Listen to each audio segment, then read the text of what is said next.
All right. Hey guys. I'm Oliver from OpenOcean, and I'm so excited to be here to share our project to you guys. Let's get started.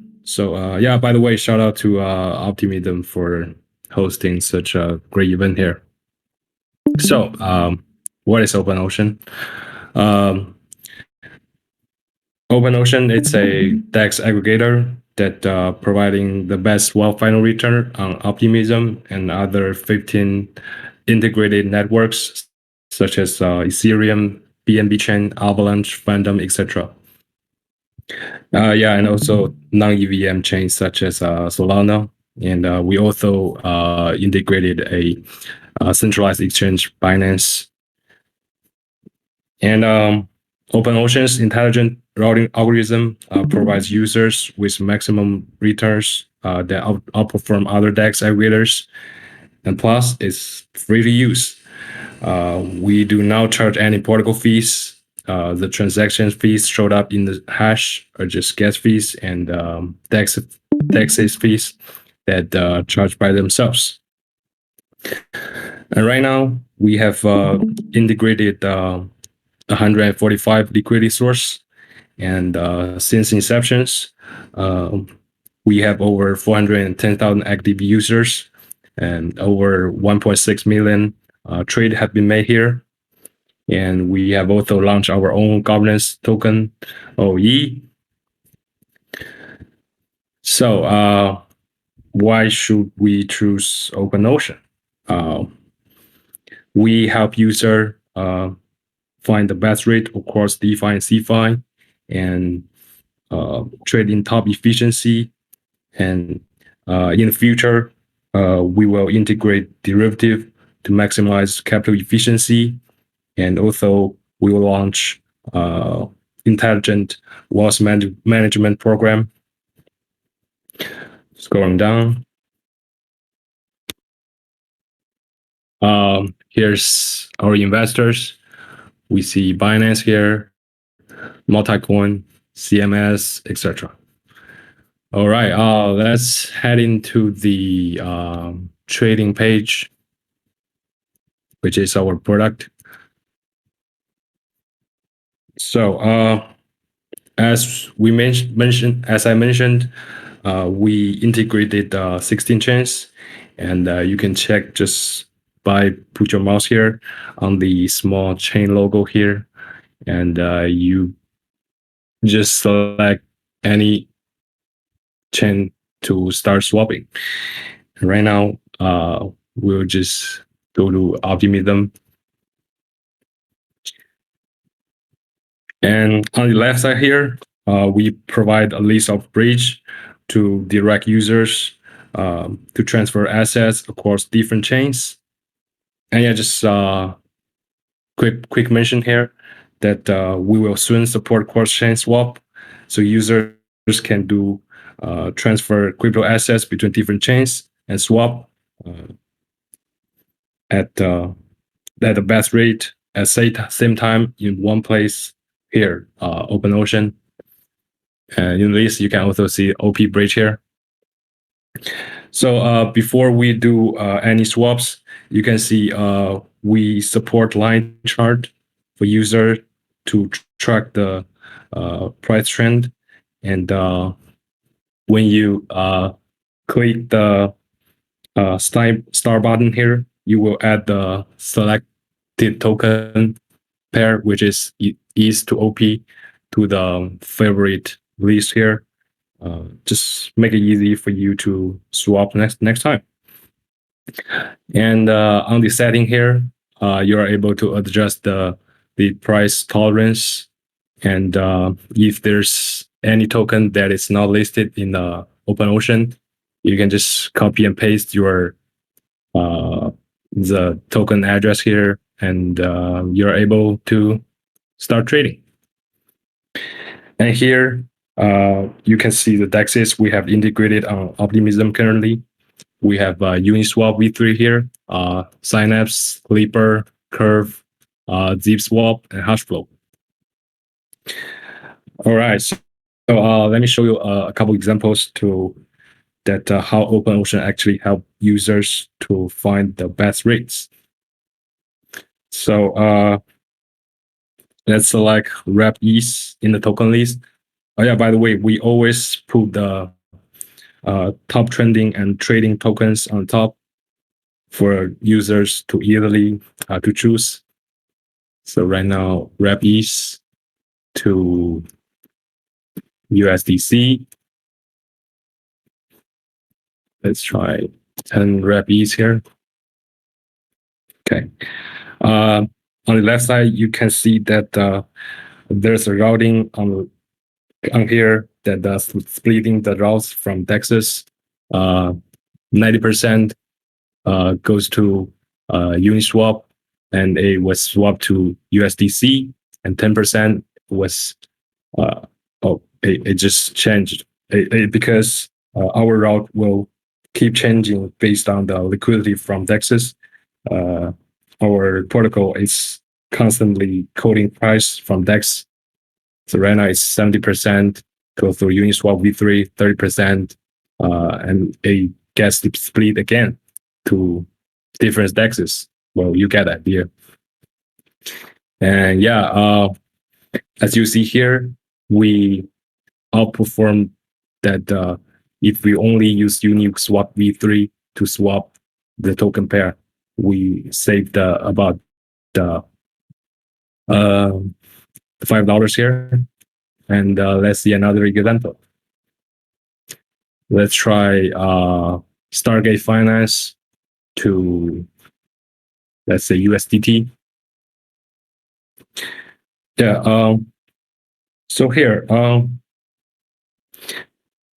as we can see here, there's no direct pool supported by any DEX on Optimism for Stargate Finance to trade it to USDT directly.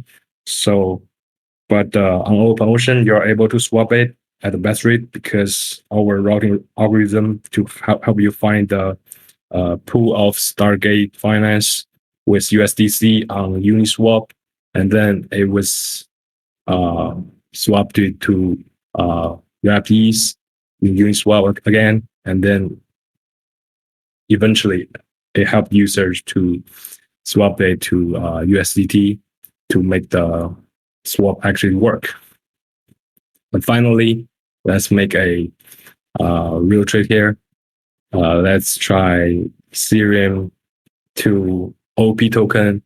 And also congrats to OP team for launching the OP token. And we need a connect wallet. Here's a list of wallet that OpenOcean aggregates on the Optimism. I'm using MetaMask, so I connect my MetaMask wallet. And let's go 0.05 ETH to OP, because I only got like my balance, it's 0.07. Swap now. Confirm swap.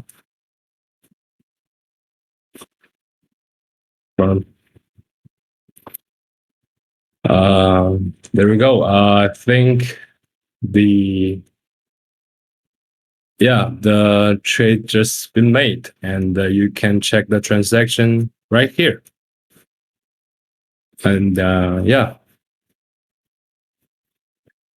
well, that's basically it. That's my presentation here. Thank you guys for listening. Thank you for presenting. Yeah, great UI, very slick. Just a reminder to everyone, the general T's and C's is please do your own research before you put money into something, first of all. Second of all, if you do have any questions about the application itself or like how it works or anything like that, make sure to go drop them in that demo day thread. I will tag it in general. But without further ado, because we are on a tight schedule today, Perpetual Protocol, are you ready? Yes, I'm ready. So let me just share my screen. Fantastic. Okay. So everyone can see that, right? Yes. Okay, cool. So just in this presentation, I'll just cover quickly what is Perpetual Protocol, why you may want to use Perpetual Protocol, why we deployed on Optimism, and a quick demonstration of Perpetual Protocol. So what is Perpetual Protocol? So it's a fully on-chain derivatives exchange with up to 10x leverage, and we've facilitated around just over $10 billion in unincentivized trading since November 2021. We currently have 17 markets available.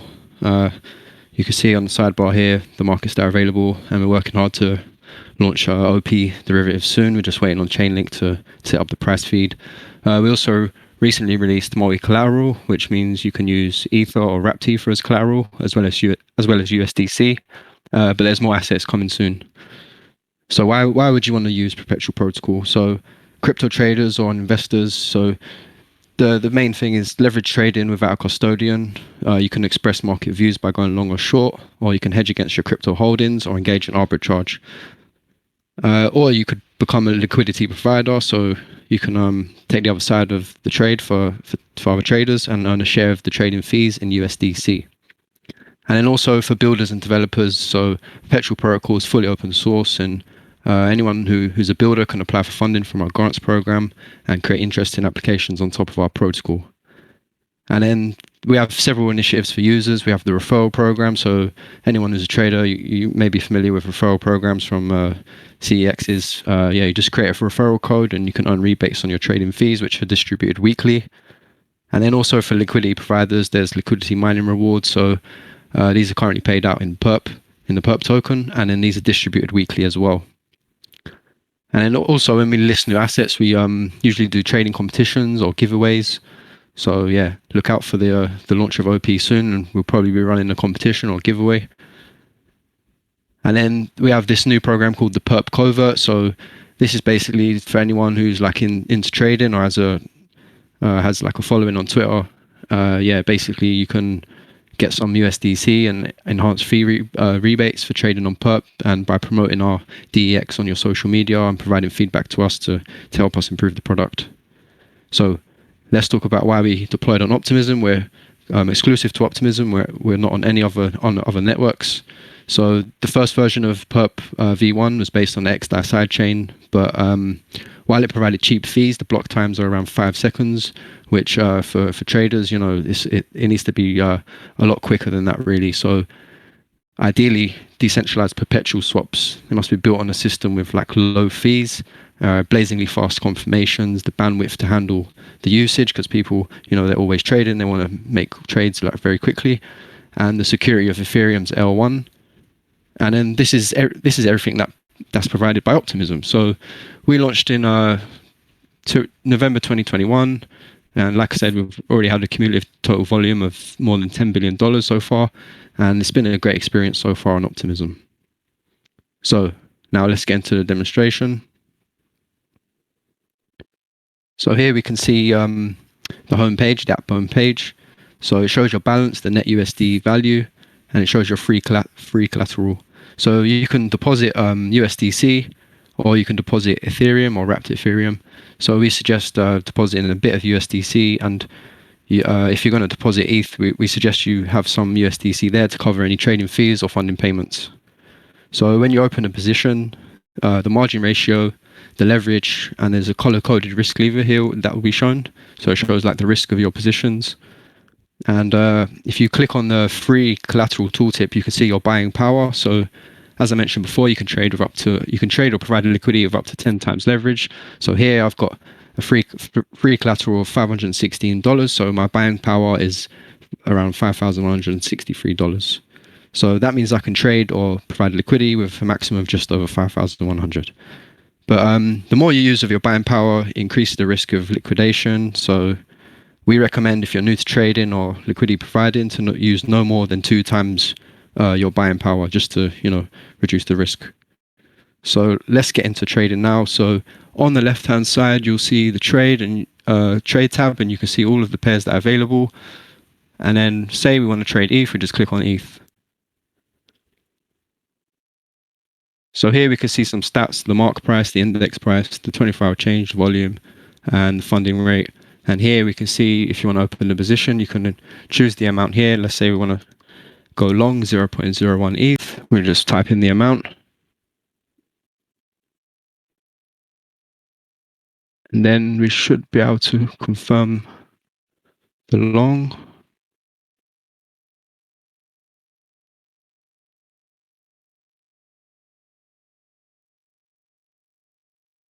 Okay, so it's taken a while to load.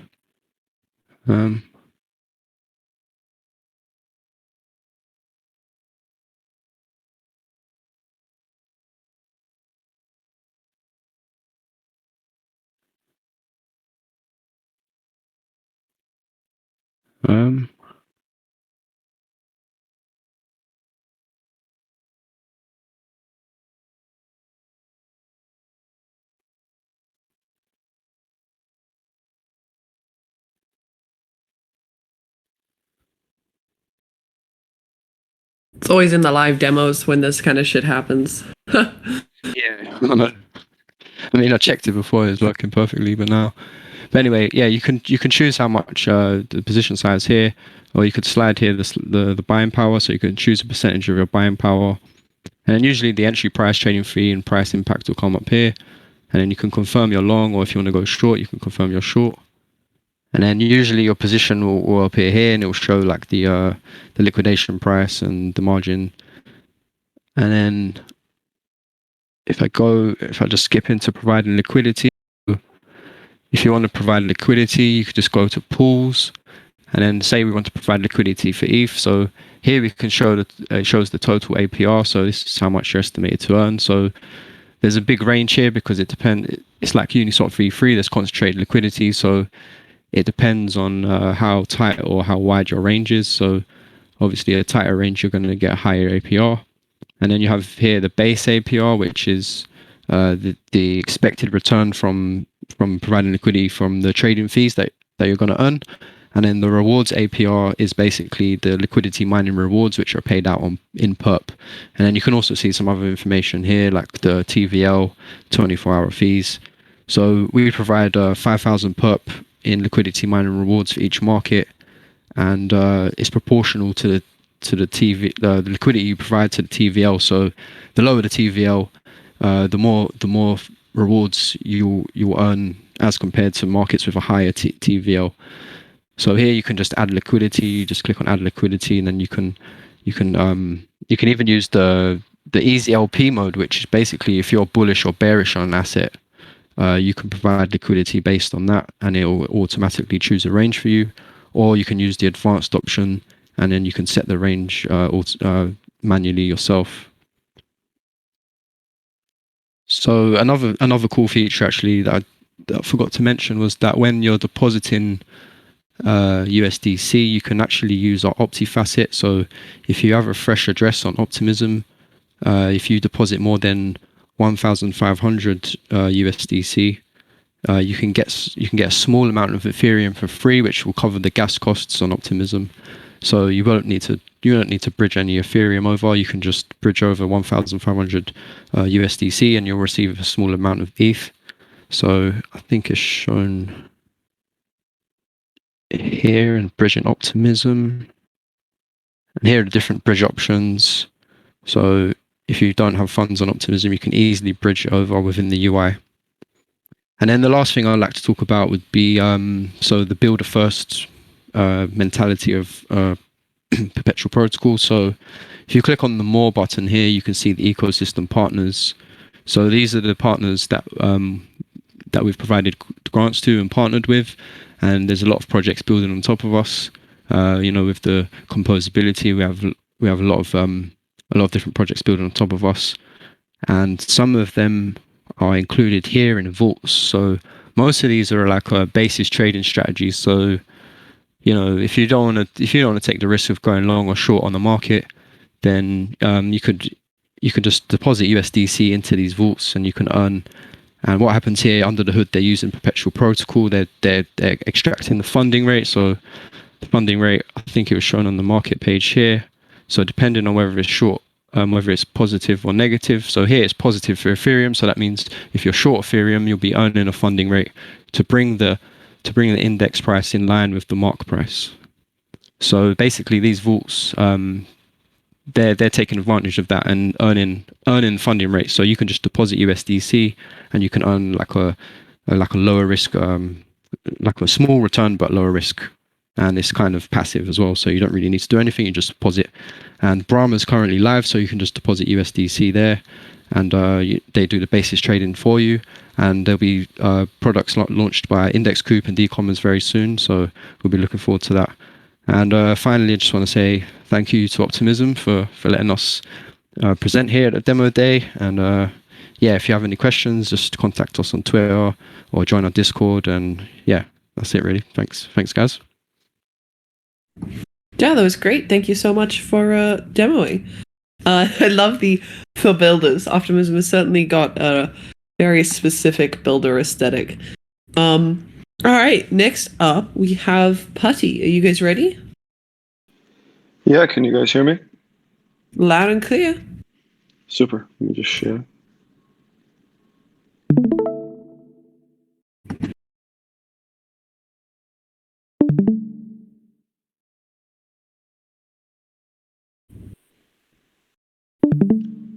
Are you guys having some trouble seeing my screen? Yeah. Oh, man. Are you sharing your whole screen? I'm sharing here. Let me just try again.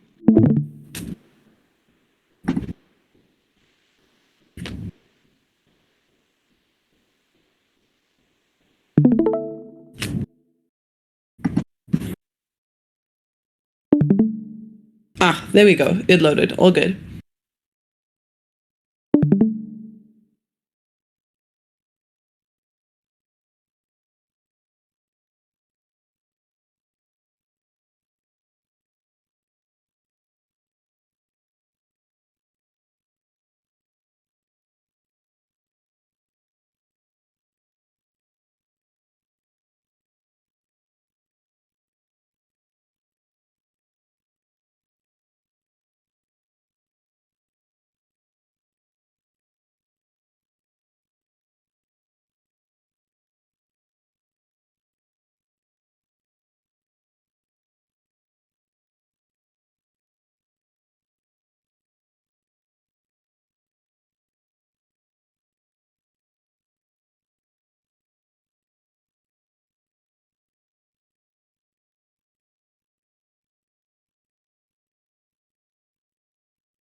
Oh. we can't hear you right now.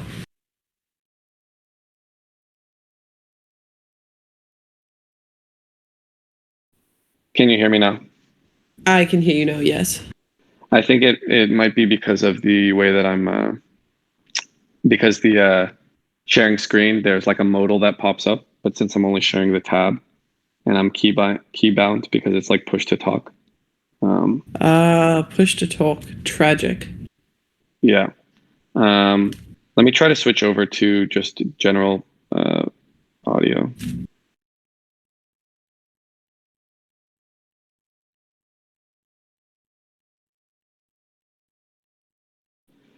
So it says that to participate in this voice channel, I need push to talk, which is unfortunate.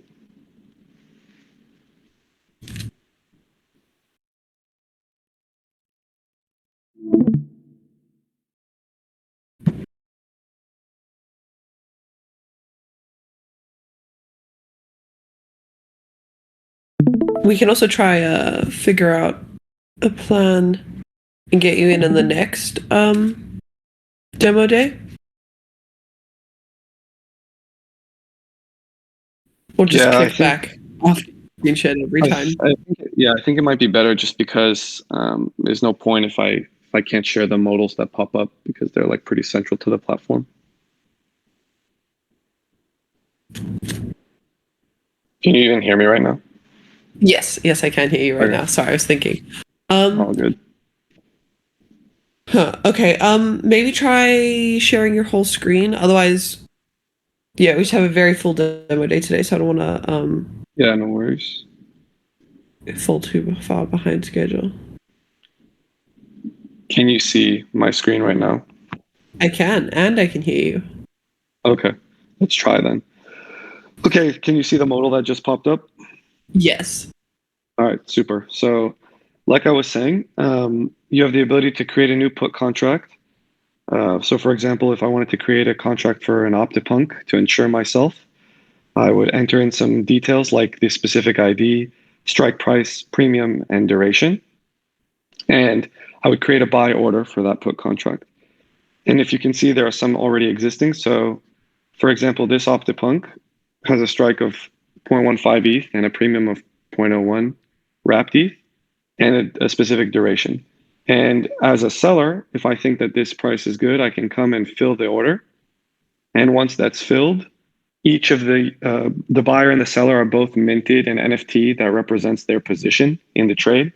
So you are minted a long option NFT that represents you going long on the put, and a short option NFT that represents you going short on the put.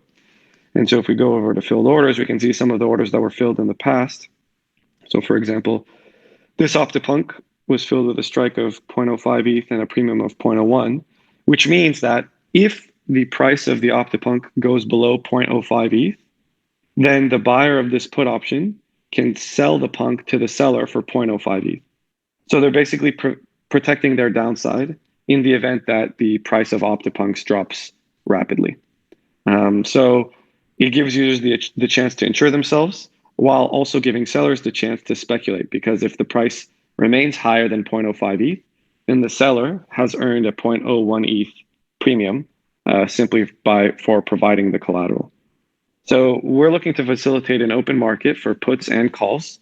And while the MVP is still quite early, we're hoping to launch our next version in 12 to 15 weeks, which introduces a lot more features like the ability to buy and sell calls, buy and sell puts, create counter offers, have like options for any NFT in a specific collection, as opposed to having to specify the specific token ID. And we're looking forward to working closely with the other teams at Optimism, like the Quixotic team, who have been pretty instrumental in driving the surge for NFTs on Optimism. So yeah, if you guys have any questions or want to check us out, I know I just wanted to keep this demo kind of short and sweet because that's what the product is right now. But feel free to hit us up on Twitter or our Discord.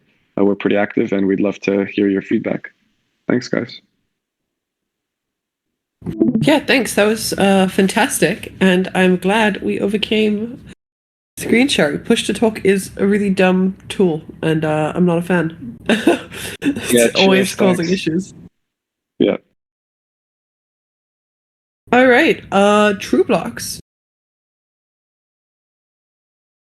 You guys here and ready? I am ready. Do you hear me? I hear you. And I see you. Let's go.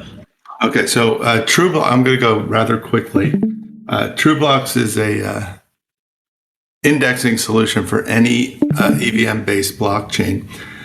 It's local first, which means that we build this index locally on the user's own machine.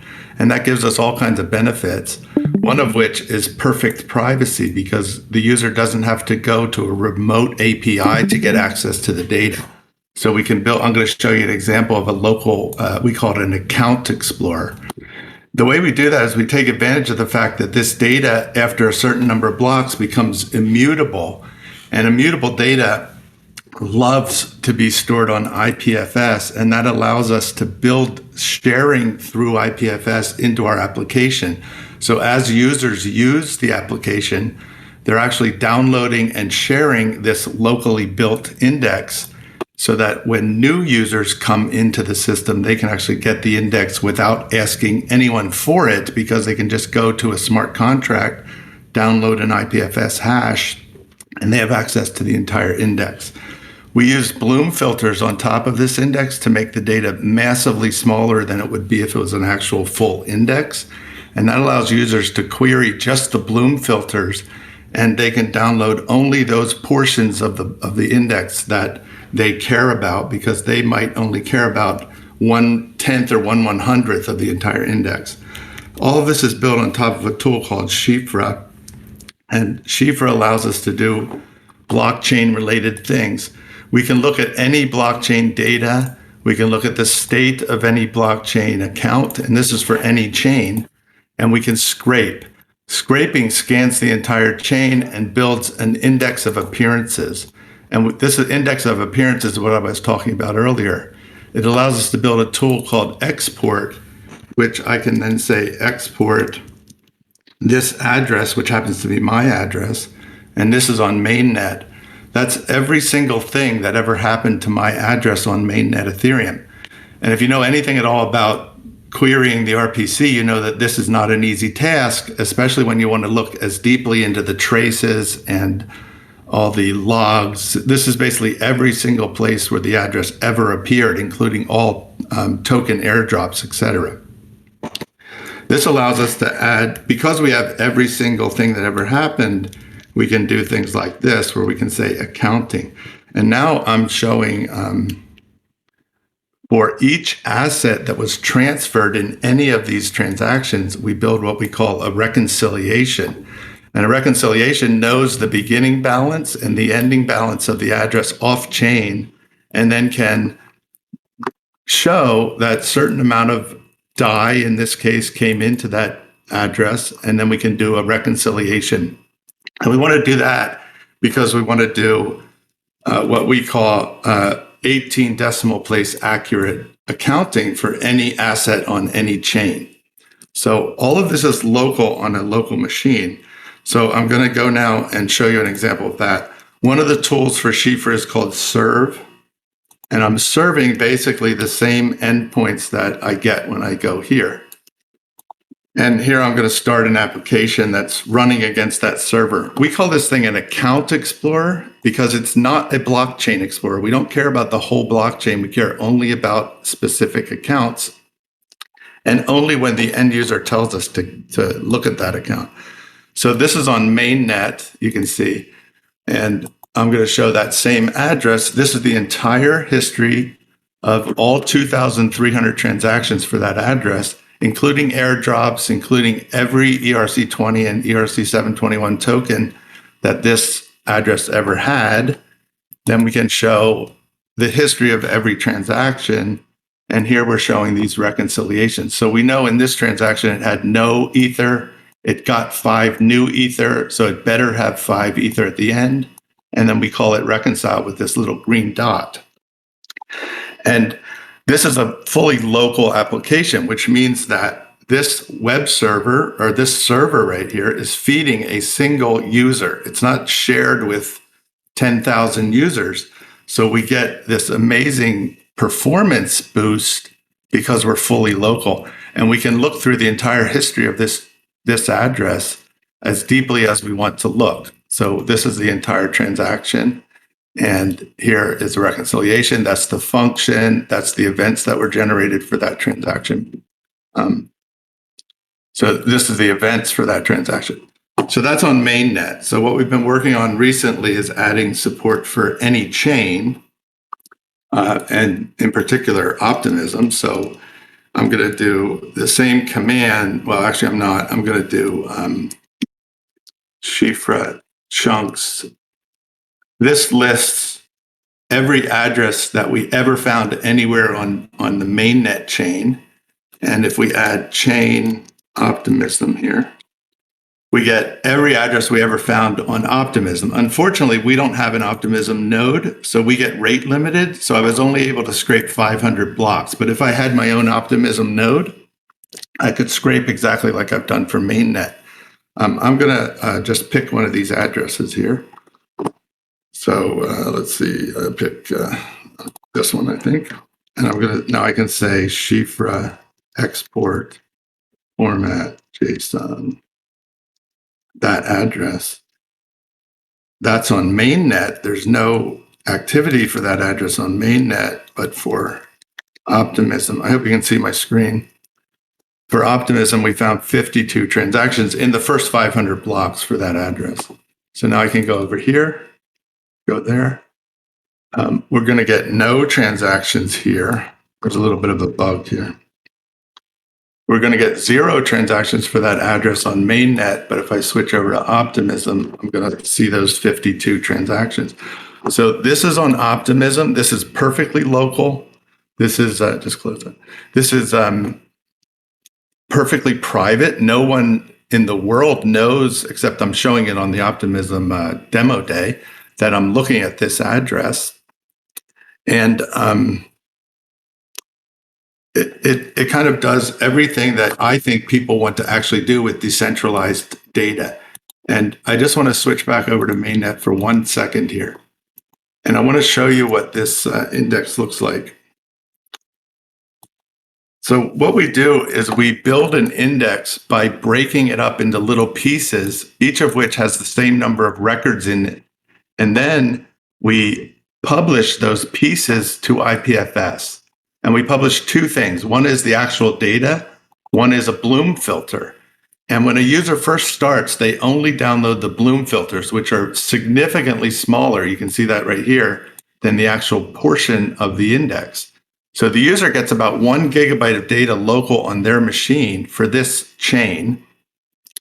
They can search the Bloom filters and say only certain pieces of the index are interesting. Maybe it's this one, and this one. And then a different user goes to this one, and this one. And when they download the portion, they pin it. So what happens, and this is a function of IPFS, is as more and more and more users use this type of system, this index gets distributed across all of the individual end users. And you get a system that gets better with more redundancy and more available data, the more users you have, which is exactly the opposite of a web server. And we built it like this on purpose because we wanted to build something that was exactly the opposite of a web server, because web servers have all of the problems that we know about and we're trying to solve. So I claim this is a public good because I publish this data to a smart contract. And once published, I can't take it back. Anyone that has access to the smart contract can download this index, and I can't take it back because it's on IPFS. And if we can get everyone to pin it, no one could ever take it back from anyone. And this is the mission that we're on. We're unlike the other people that presented their wonderful projects so far, in that we're not funded, we're grant only, and we're purposefully that way because we want to be building a public good that anyone can use. So I thank you for the time. I think I'm a little bit over my time, and I apologize for that. And I hope you heard me say all of those amazing things. Yes, we did hear you say all of that. That would have been a very long presentation without audio. That's fantastic. Yeah, you should definitely reach out to us. I'd love to stay in contact. I am definitely here for the public goods side of things. Have you guys considered using Arviv? Because then you don't have to pin it. It's like permanently stored. But that's... Yeah, it's a question. I should call it content addressable storage, not necessarily IPFS. That's just a shorthand for content addressable. It works with any content addressable store. Nice. Yep. Damn, yeah, that was really cool. Thank you. Especially because we need more explorers, even if they're not block explorers. Most of the time, people don't even need a block explorer. Anyway, I think they never need a block explorer. Yeah. API3, are you guys here and ready? Yeah, we're here. I think I'm going to take let Ashar take this one rather than switch screens halfway through. So Ashar, over to you.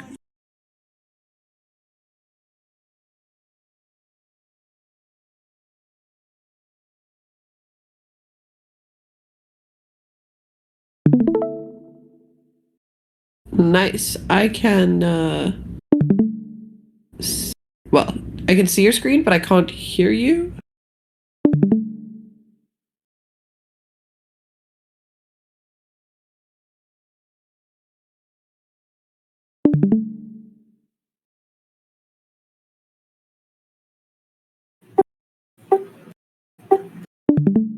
Can you hear me? Kind of. Just a second.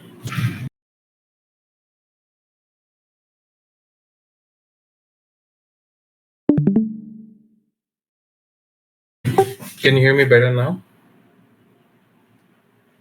You're kind of mildly robotic, but I can hear you-ish. Let me connect my other mic. One second.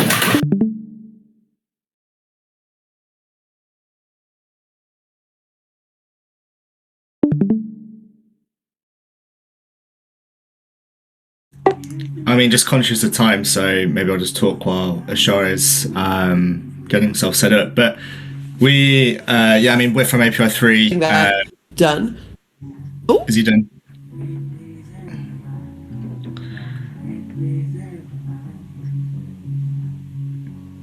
Yeah, can you guys hear me now? yes, we can hear you. Okay. Ben, yeah, you can just give the introduction and then I can get into the thing. Yeah, sure. I mean, we're from API3. We're an Oracle service provider that operates as a DAO. In effect, what we're pushing or what we're creating is a first-party Oracle architecture. Because of the kind of limitations that we saw with the current Oracle infrastructure that people have access to. In a nutshell, we're kind of viewing the Oracle problem as more of an API connectivity problem. And if we can easily bring data on chain, then we can decentralize those feeds by aggregating them accordingly.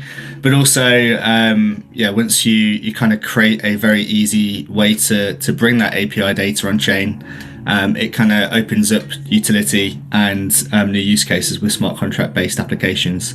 And that's more or less what the connector that we've built called, which is AirNode. And recently, AirNode was deployed to Australian National University's Quantum Optics Division's API to bring a quantum random number generator onto Web3 that we've deployed as a public utility across 13 chains in total, including Optimism. Over to Ashar, who's our developer evangelist. Yep. So the goal with QRNG was to provide a public utility, a source of randomness for everyone to be able to use in their smart contracts. We made it as simple and as easy as possible to integrate this into your smart contracts. So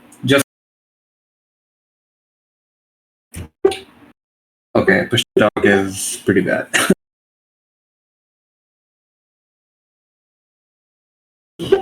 Just for reference, this is a smart contract that is on Remix. It's a pretty small smart contract. What it does is it's basically minting an NFT, and it's an ERC721 smart contract. So I just named it.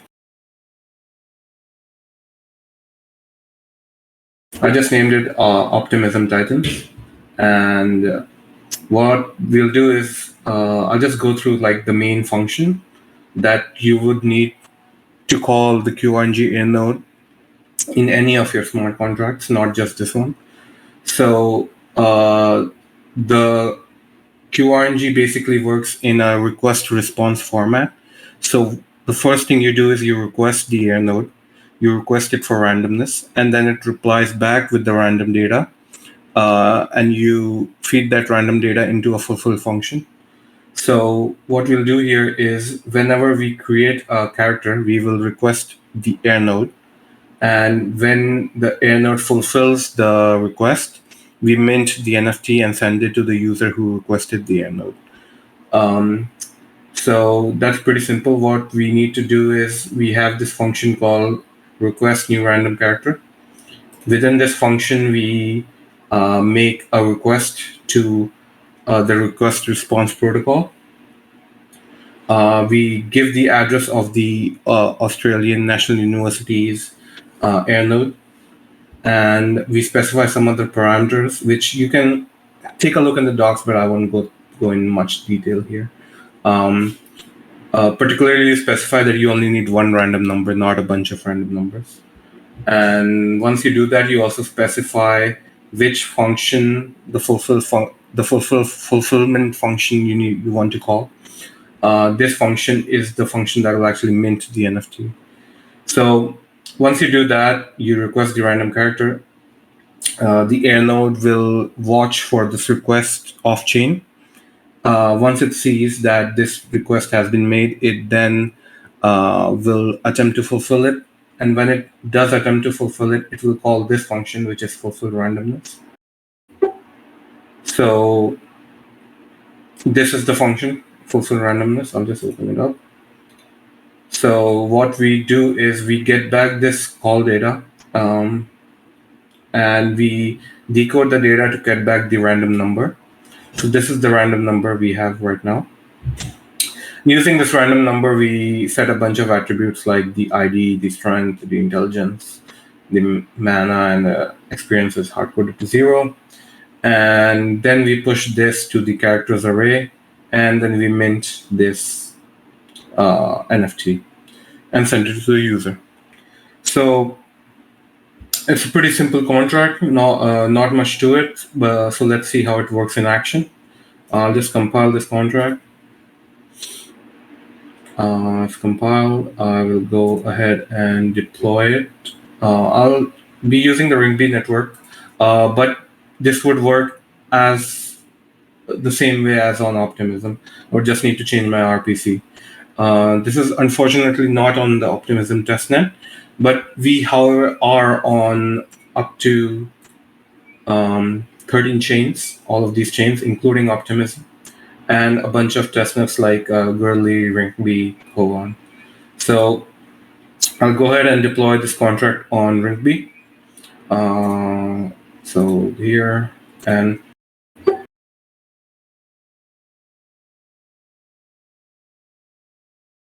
so right here, I need to input the AirNode RRP address. I can get this address from here. So this is the AirNode RRP address for my chain, which is Ringbe. I will copy this.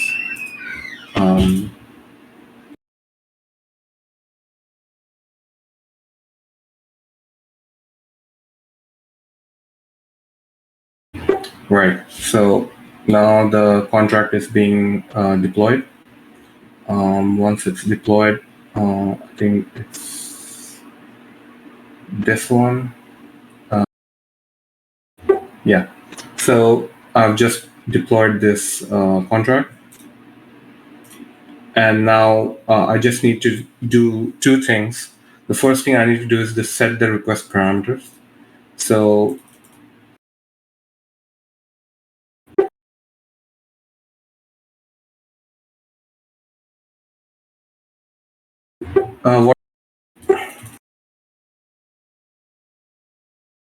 what I'm basically doing here is I need to set the node address, the endpoint ID, and the sponsor wallet. Each of these terms might be new to you, so I'll just briefly explain what they are. The node is, like I said, the Australian National University's node that actually gets the random number from the quantum machines.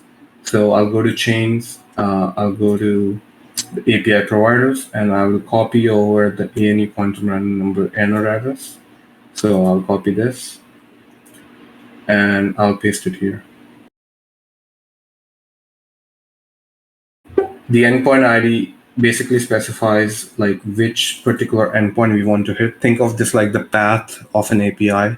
So sometimes you want to hit a certain path for a certain response. So since I just want one random number, I would hit this endpoint ID. And this is also specified in our docs.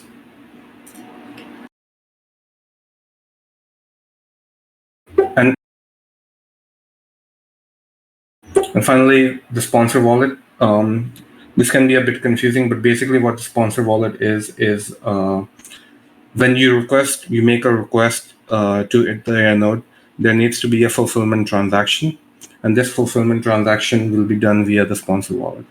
So we just need to derive the sponsor wallet first. There is a small command available here to derive the sponsor wallet using the node address. You can use this command to derive it. So I'll just copy and quickly derive it.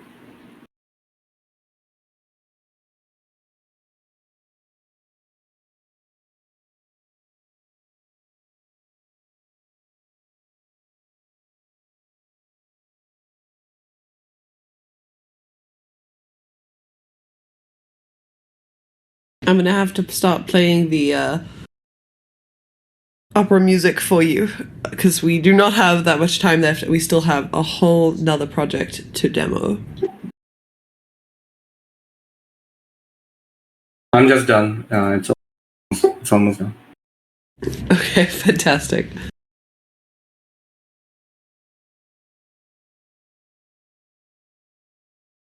So once that's done, I'll just let this transaction finish, and all I have to now do is just mint my character. So I'll just go over here and I will call request new random character.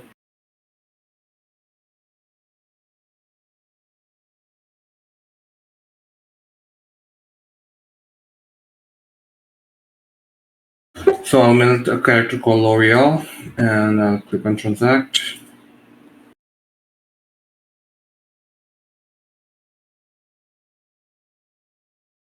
And that should mint my character in about 2 minutes as soon as there is no response. So as you can see, it's pretty easy to request randomness on chain. There's not a lot of complications to it, and all of this is completely free. The only thing you have to pay for is the gas. And that's what basically API3's QRNG service is. We'll be launching with other services as well on Optimism. Including data feeds pretty soon. Nice. Thank you. That was fantastic. Having actual random numbers is super important, especially for NFT projects. Yeah. Please don't forget to drop your links in the thread, like the links to your website, your Twitter, all that good stuff, all the presenters today, just so everyone can find you and follow you. Yeah, without further ado, our last project for the day, which is Across. What's up, good people? Can you hear me? Loud and clear.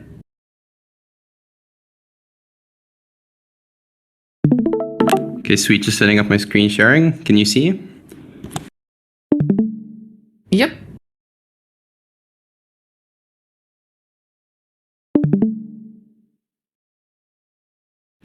Okay, so we're going to fight with push to talk here, but let's do the thing. So I'm going to speed run this a little bit because we're a bit over time, and there is a Twitter space happening like immediately after this, but that's cool.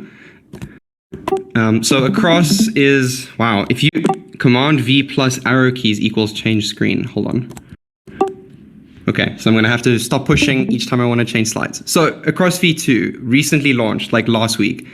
This is a pretty cool product. If you guys hadn't seen Across V1, that was a fast exit bridge off of the rollups. Across V2 is now takes a lot of the same ideas from V1, but makes it a whole bunch better, cheaper, and faster than V1. In addition to being supporting more chains as well as any-to-any transfers. So you can go from Optimism to Arbitrum to Polygon, Boba, and Ethereum. Any of these routes are possible with a bunch of different assets. At the moment, we have 4 main assets that we've launched with. Which are the primary ones, but there are a bunch of others. I think there's about 7 in total. Obviously, USDC, ETH, DAI, Wrapped Bitcoin, these kinds of things. And yeah, it's a pretty cool product. So let's get a little bit into the details. We're not going to go into too much on this because it's quite complicated. And if you want to find out more, there's a lot of really good documentation and additional resources online. But basically, there we go. Got to stop pushing the button. Across is secured using the UMA Optimistic Oracle. And it fundamentally works by treating the bridging problem as a lending problem as opposed to a swap problem, which is what a lot of other bridges do. And this has a number of benefits, which we'll get into later. But the first of which, and most important, is that it's cheaper, especially in large size. You can move like 1,000 WETH over Across for like around 1.5 WETHs worth of cost at the moment, which is like that size isn't even possible on a lot of the other bridges at the moment. So the basic flow, just to speed run through this, is we have liquidity providers on layer 1 who pool funds.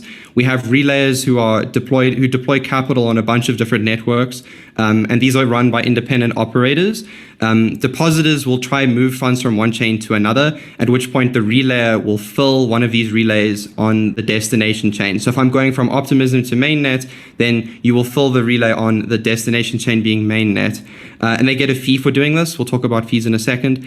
We then enter into a liveness period, after which the liquidity providers that I mentioned first repay the relayers. And this is kind of where the system differs from other bridges, but basically we use a liveness period, and you can think of a cross kind of like the optimistic bridge, right? Using this optimistic oracle construction. And if relayers run out of money, which can and does happen, then we can use the optimistic oracle to instruct the layer 1 pool to actually do slow relays to people, which is kind of cool. So yeah, like I said, Across is kind of the optimistic bridge protocol by leveraging UMA's optimistic oracle. So for those of you who don't know what this is, it's basically a primitive that lets you ask arbitrarily complicated questions, and someone can propose a solution to this question. It could be the price of Bitcoin, but it could also be like some random implied volatility thing for creating like perfectly priced on-chain put options or whatever, or a cross-chain bridge. So it can do a lot of things. So someone will propose a solution to this question. That then enters into a liveness period, and if it's not disputed, it's taken as the state of the world or is correct. And if it is disputed, then we arbitrate this dispute using the DVM, which is UMA's data verification mechanism, which is an on-chain shelling point oracle, which basically means that the UMA token holders vote on the correct resolution of the price to arbitrate who was correct in the dispute. And the OO can be used for many things. It's used for DeFi products, prediction markets. Polymarket, for example, one of the biggest prediction markets, uses the OO as its primary oracle.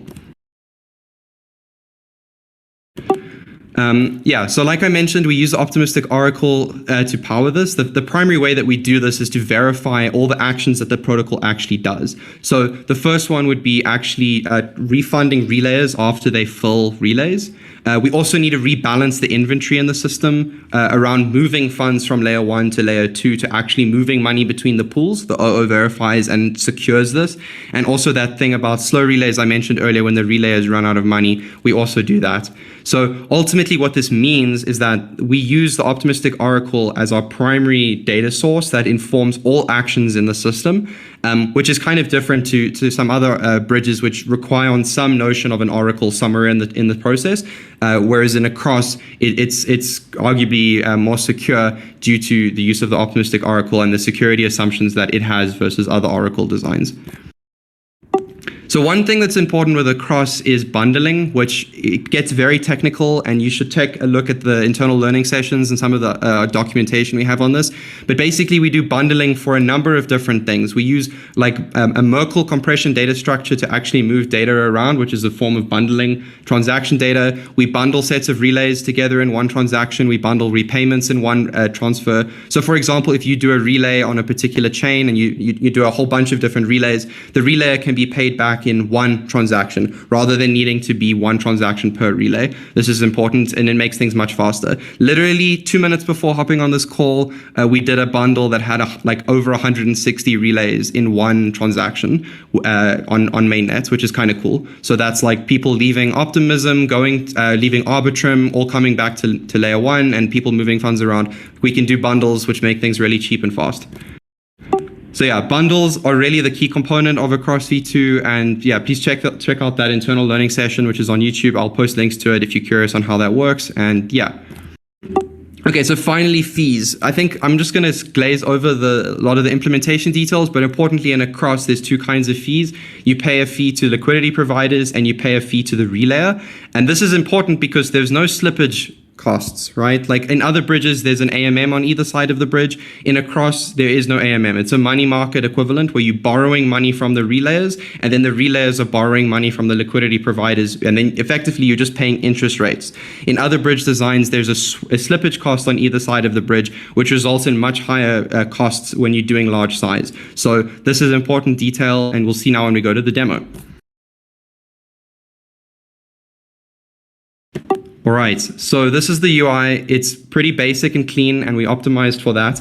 And what we can do, wow, I literally can't click while holding down push to talk. Okay, hold on.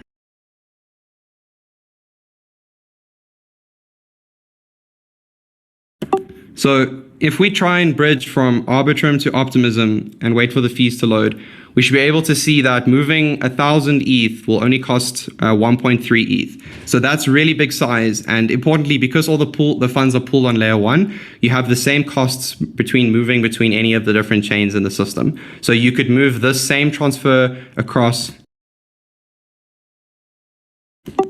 to Polygon and you'll get the same cost. And the same is true with any of the assets. So we can try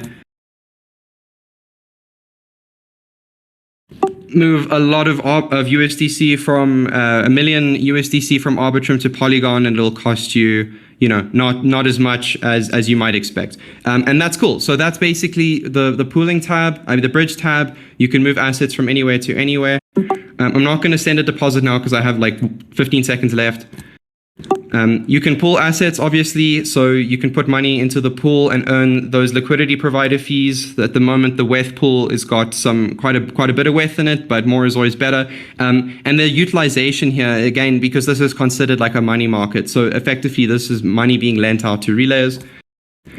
And lastly, I'll just quickly show you the transactions tab, which should be able to show you some assets that you've moved over the bridge on your EOA. So this EOA that I've sent some relays with before, you can see I was sending some relays right before just to test things. Oh God. And yeah, so you can see origin, destination chain, and yeah, go play around with it. It's pretty cool. I'm going to stop here because I think there's a Twitter space that started 15 seconds ago. And yeah, thanks for listening.